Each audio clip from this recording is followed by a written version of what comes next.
So welcome to the Q&A part right now. I'm really happy to answer your questions. This time a little bit more technical. I really love those questions. I want to go into deep, like really into deep, but that's obviously gonna take too much time for this type of a episode. But I'm gonna try to answer them as accurate as possible. So the first question is from Jimmy Taylor Music. And he says, how do you get your track so loud, like -3 dB, -4 dB in the dropper? So I think you mean -3 dB dynamic range, which is still left.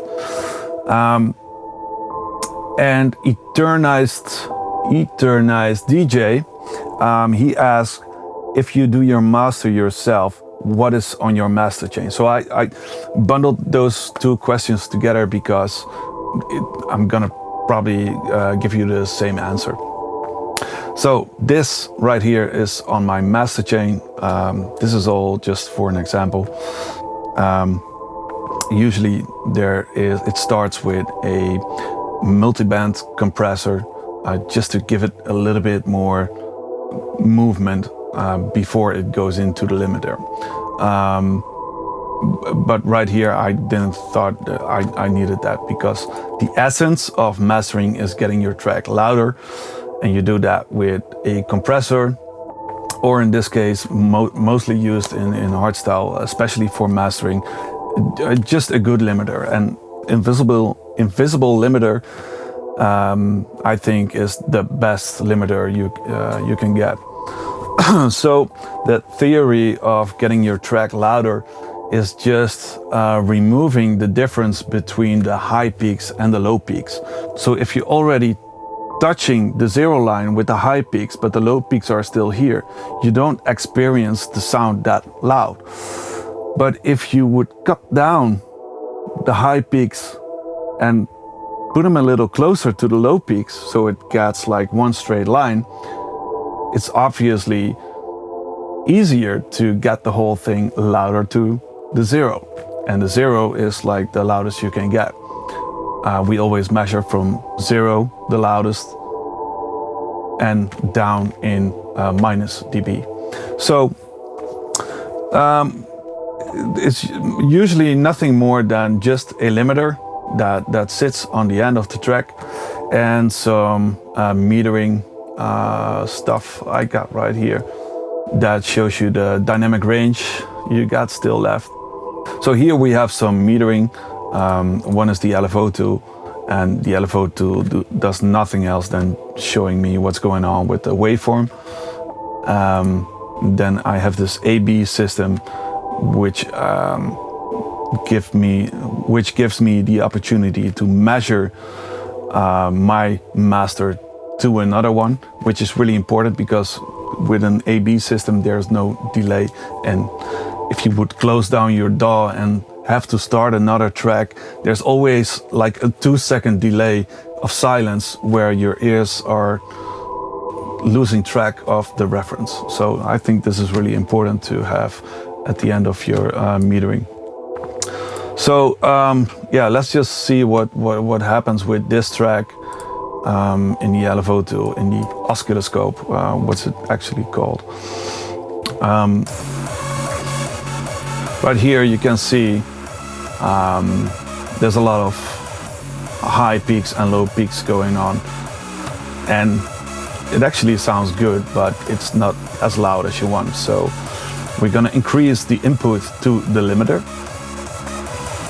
and you see it's already squashing up a little bit, and in this way you see it's almost getting square. The line is getting more straight, which allows you to put the whole thing up like this before touching the zero line. So this is really the zero line.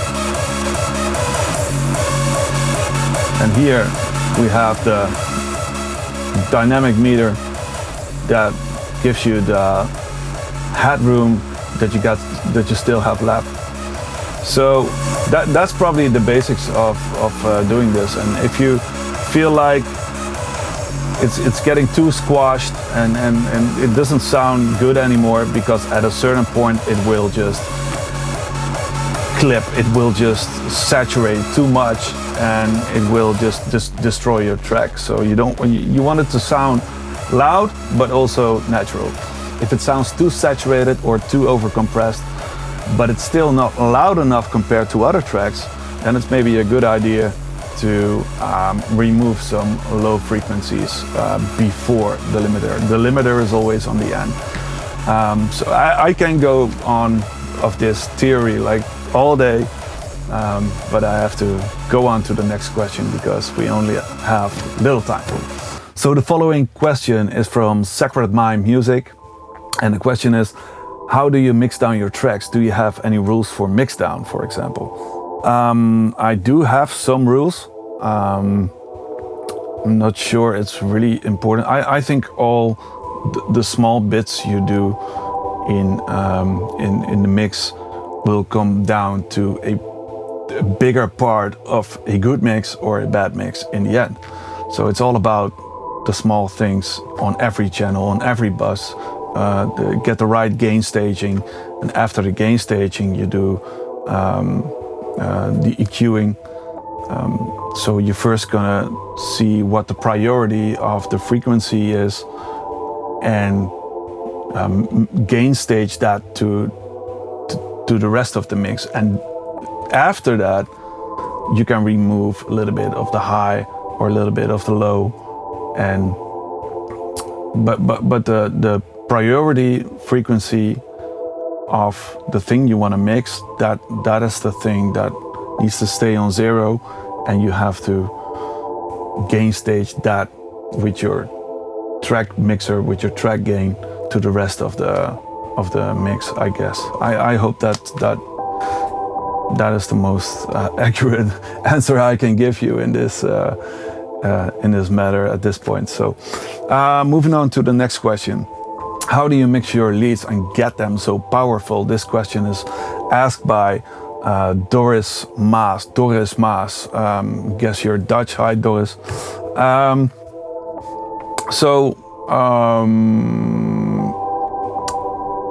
I'll show you that. This is the project where I can show you some of the answers to your questions, because it's the most relevant for now. I'm not sure this is the most powerful lead I created, but in the basics it's all the same. But every time it gets twisted a little bit, so it has a little bit of a different character, but the basics are mostly the same, because it took me a very, very long time to create all those layers together and to really blend it as one sound. And if I would start from scratch, I'm not sure if I get there in a day to get it as powerful as it sounds right now. It has a little bit of a signature sound to KELTEK, and I want to keep it that way. But the top end needs to be tweaked a little bit to make it, yeah, you want it to sound different a little bit, you know, every release. This is the whole package you're gonna hear right now.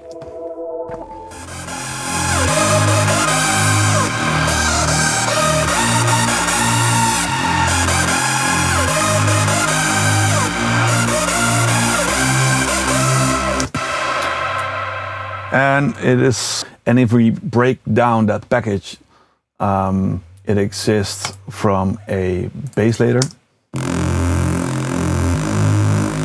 which is simply done by a tune synthesizer,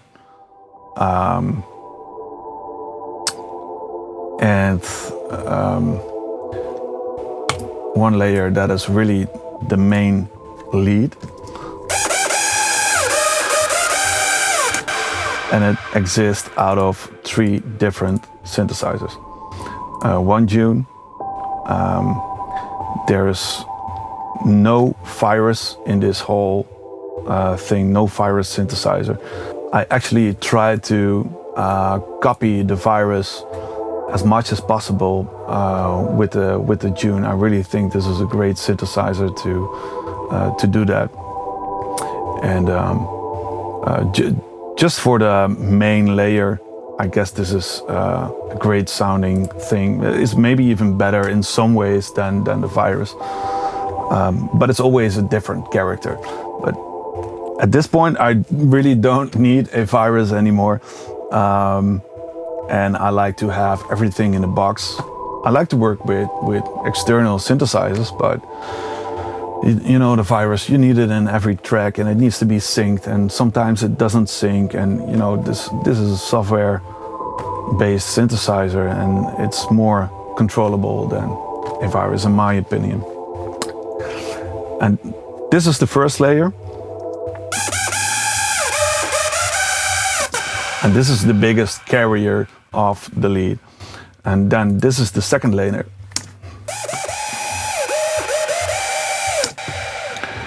It's a silent one. And this is the third layer. And usually this one sounds a little bit different. So this is where I made the difference in character with. But altogether, they sound like,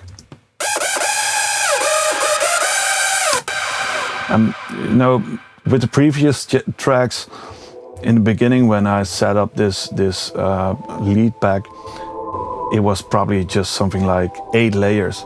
But you have to take out the layers that are not relevant to the package. They really need to blend together. So you can really tell that if I would cancel one of these layers, like this,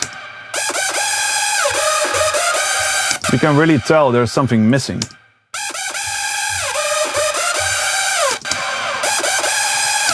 And that's when you know it really blends together as one lead. And it took me a long time to create this, to get here, and now I'm just changing it up. But the basics are gonna be the same. And then for the third layer, I use harmonics just from a plain Nexus, and I use this one, but in the next track I can use this one, for instance. It doesn't really matter, and it sounds really simple. So it sounds really simple, but believe me, you really need that in the whole pack to make it sound as one lead. So that's more or less how a powerful lead comes together from my side. Some of the producers do it a little bit different, but it all comes down to the same basics. So the following question is from Silver Nikon. And the question is, what is the best way to make your leads wide, stereo, and what makes the kicks stand out, but not so much that it would interfere with the rest of the mix? Well, there's several ways to do it, but I'll just show you a little bit of my way of working when the kick drops into the arrangement. So talking about making your leads wider, I guess making it wider is really simple if it's already stereo. There are a lot of tools to make something wider. It's called a widener, but it needs to be stereo in the first place to do that. Otherwise, it wouldn't have any effect. And this is one of the ways to do it. I can make it wider right here.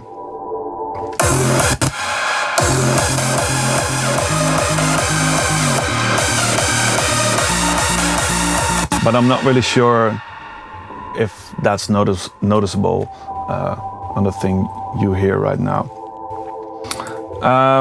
But if you want to make something wide that's still mono, you have to use different plugins. But for a hardstyle lead, it would never work like that. You have to make sure it's stereo in the first place. And right here on the whole package, I have this LFO tool kind of thing. This is called the shaper box. It actually does the same thing but then you can split the frequencies. But in this way, it's just cutting off the whole volume. So this is in one beat. We're cutting down the volume at the front, so we add a little bit of room for the attack and the punch. And this one is really cutting down on 100% everything for the attack at the front. And in that way, every attack is cut away from the synth to give more room to the attack of the kick. Also, in this box, I have an EQ with a low cut that gives you a little bit more space for the low frequencies of the kick. And this all happens in one box. And this box is turned on and off when the kick drops in. There are other ways to do it, but for me, this just works, you know, without any crazy routing or something. So it keeps it really simple and clear for me to see what's going on. So the following question is from Matreno Music, and the question is, which distortion plugins do you use for making kicks? Would be cool to see how you make kicks from scratch. Well, I'm not going to show you that because I don't make kicks from scratch anymore.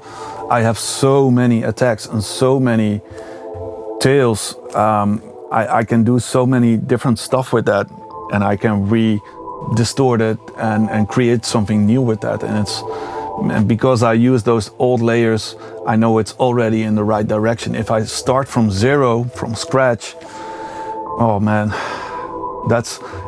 it doesn't really matter how much experience you have.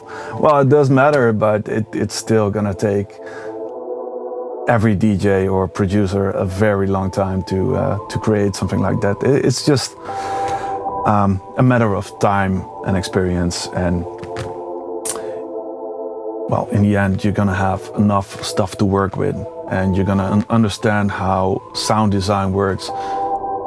And if you understand how sound design works, then you know how creating kicks work. But still, I don't think anyone has 100% control of what they're doing when it comes to creating kicks or creating certain sound design. Which distortion plugins do you use for making kicks? Well, I usually use the most plain clip distortion plugins, or sometimes I just clip it in the input of an Oxford inflator, just for instance. VPS distortion can be really good as a emulation for the clip distortion from Logic. And a trash distortion from Isotope could be something that you would use on your tail to more like a creation kind of distortion to make a character. But it doesn't. In the end, it doesn't really matter what you use. It's all about if you think it sounds good or not. So the following question is from Milan Cox. How do you achieve that nice clean punch? It's rough, but not too distorted. Well, it took me 3 weeks, really 3 weeks to create that punch because I wanted to be perfect. I think that's the most important part of the kick. And at that point, when I made that punch for the first time, that's already like 3 years ago. Then it was still a lot harder for me than it is now. So right now it would be easier, but it's also easier right now because I already have that punch and I can use it to twist it up and make new stuff. But it's still really hard to create. So that was it for the Q&A. I hope you all get your answer. And I really love doing this technical stuff, but also personal stuff. So for the next time, just drop it in and we'll see where it goes. Yeah, let's move on to the neighbors and we're gonna see what's going on over there.